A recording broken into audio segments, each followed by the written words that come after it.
When Parker Schnabel arrived at camp in the latest episode of Gold Rush, his crew could immediately sense something big was about to unfold. Rolling onto the site behind him was a massive piece of machinery that instantly shifted the mood from routine to electric.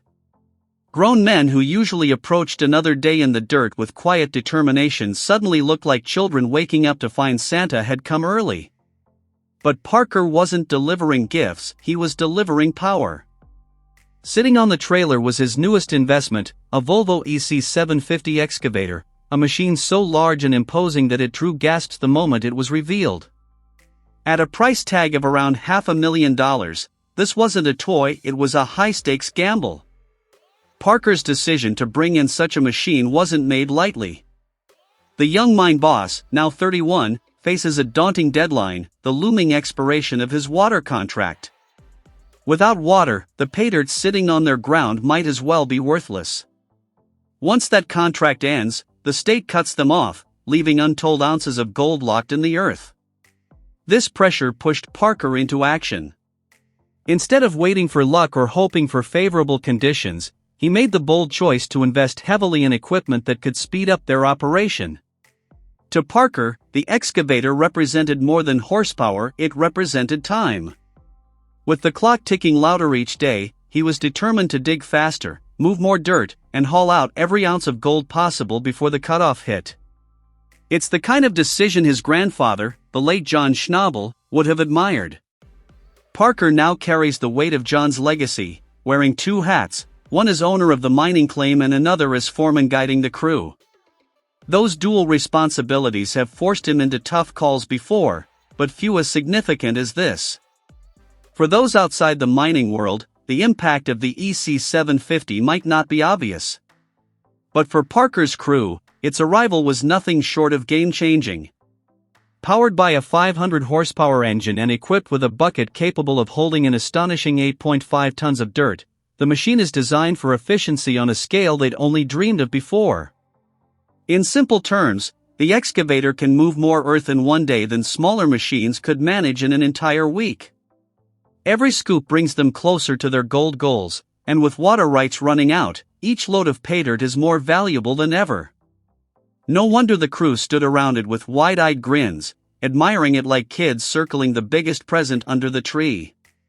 As eager as they were, Parker wasted no time reminding them of the stakes. He stood before the crew and made it clear that this $500,000 investment wasn't to be treated casually. He warned that careless mistakes, scratches, or dents on the machine would not be tolerated. His words carried a mix of humor and seriousness, but the message landed: damage this excavator, and there would be consequences. He wanted his crew to understand that this wasn't just another tool, it was a critical piece of their survival strategy for the season. Machine operator Brennan Rualt was the first to climb into the driver's seat, and his reaction summed up the crew's excitement. As he settled in behind the controls, his expression was pure joy. He marveled at the scale of the machine, admitting he had never expected Parker to bring something so massive onto the site.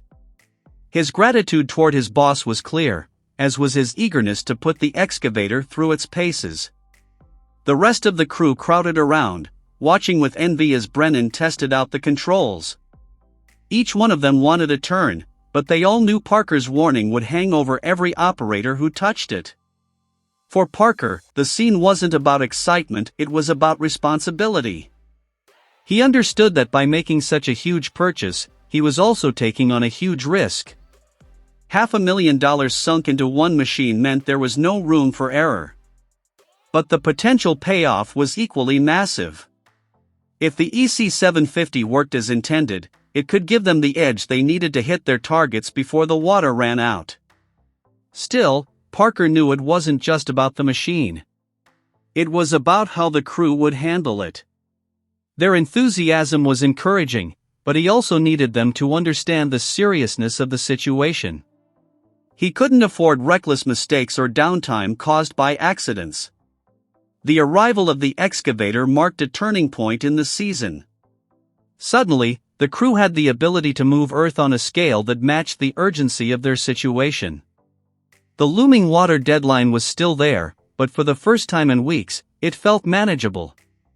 With the EC750 in play, the dream of pulling out enough gold before the cutoff wasn't just possible, it felt within reach. Parker Schnabel's decision to roll into camp with the massive Volvo excavator was a gamble, but it was one that fit the stakes of the season. For a young miner carrying the weight of his family's legacy and the hopes of his crew, the risk was worth it. As fans watch this chapter of Gold Rush unfold, the question isn't whether the excavator will change the game, it already has. The real test will be whether Parker's crew can match their boss's determination, respect the machine, and make the most of the narrow window they've been given. Because in the Yukon, time is money, and this season, Parker has made it clear, he's not leaving any gold behind. As Gold Rush gears up for another explosive season, the spotlight isn't only on how much gold will be pulled from the ground. This year, the battle lines are drawn not just in the dirt, but in the machinery yards. For Parker Schnabel, Tony Beets, and Rick Ness, the race to gold has become just as much about who can outspend, out-equip, and outmaneuver the others with cutting-edge machines as it is about ounces recovered. Parker Schnabel's equipment push. At only 31 years old, Parker Schnabel continues to be the most aggressive of the group when it comes to investing in equipment. Known for reinvesting nearly every dollar he makes back into his operation, Parker has never shied away from massive purchases that raise eyebrows among fans and crew alike.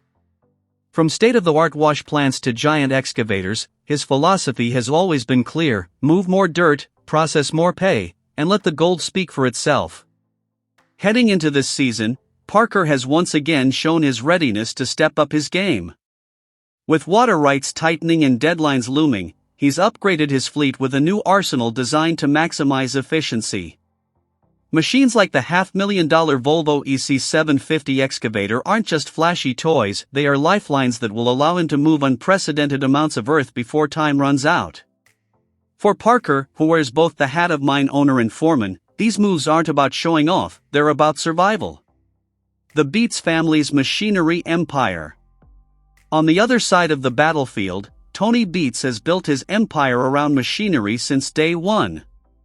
Known as the King of the Klondike, Tony has a reputation for not only running massive equipment but also for breathing life back into old giants that other miners would scrap.